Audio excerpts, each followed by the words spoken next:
here's the entrance of Trump walking in with Elon Musk, Tulsi Gabbard, House Speaker Mike Johnson, RFK Jr. It's like the Avengers. And ladies and gentlemen, look who is now making his way to the world-famous octagon, flanked by UFC CEO Dana White, 45, soon to be 47, President-elect Donald Trump. I wish the people at home could hear the sound in this room. It's so loud in here. It is so loud.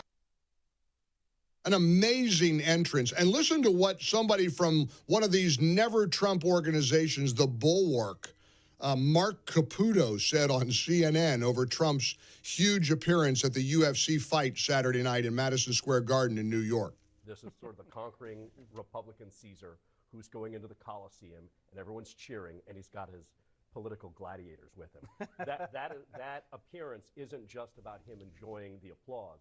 He's sending a message to the Senate. For sure. Like, not only are you entertained, but these are my people, and are you willing to fight? Because here's who I have. I mean, they don't know what to do when they see a heavyweight champion, John Jones, who knocked out his opponent and immediately wanted to give credit to Trump.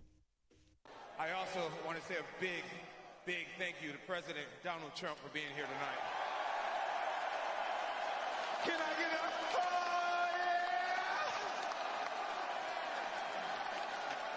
yeah! Hey, what do you guys think about my version of the Donald Trump? Check it out.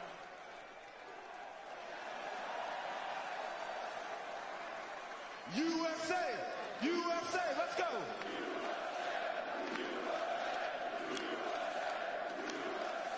That's what I like. I'm proud. I'm proud to be a great American champion. I'm proud to be a Christian American champion.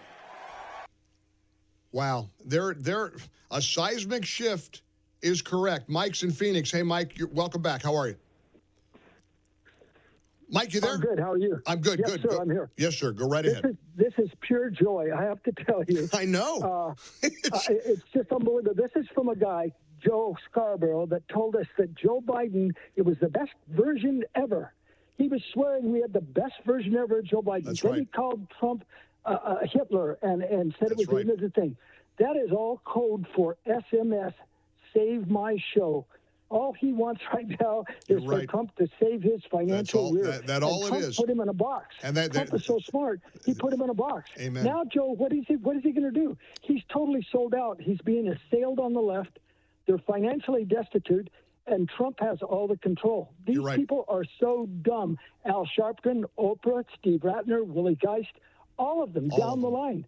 They are people with no true foundational belief at all. You said it so perfectly, Mike. It's sheer joy right now. I haven't felt this euphoric. And incidentally, Tracy just corrected me, and she's right. So I've got the two events. I guess there were two events. Friday night was the Jake Paul, Mike Tyson fight.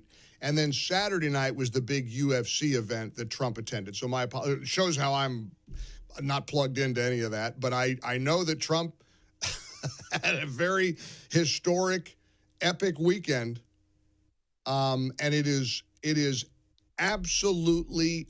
It feels biblical. It feels biblical. I mean, somebody from Texas called in and said this bit of scripture is playing out right now. The sword they put on you gets put back in their face.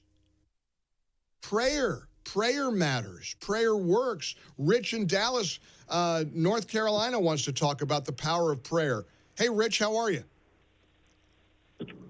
Hey, Mike. First time caller. Enjoy your show. And thank you. Yeah, I'm a Christian, and the good Lord put Trump back in office. I mean, 2 times he was almost assassinated. That's right. And that was divine intervention. No, there's no question. You're never going to convince most of us that anything other than divine intervention. And a quick note about prayer. I wanted to give you an update on our dear friend and colleague, Dennis Prager. I've shared with you, of course, over the years, how Dennis is one of my favorite people in the world. And all of us have been prayerfully hoping for a recovery. If you haven't heard, Dennis suffered a terrible fall last week and suffered very serious injuries. I talked to Sue over the weekend, his wife, who she's wonderful, and they're just a couple of my favorite people. And I've traveled the world with Dennis. I've been to Israel on a number of occasions. We've been on cruises together and spent a lot of time. He is warm and brilliant and funny, and he needs your prayers. I'm not going to get into specifics of the injury because that's not my place. When the Prager family, wants to share details, if they do, they can. But I mean, obviously, it's very serious.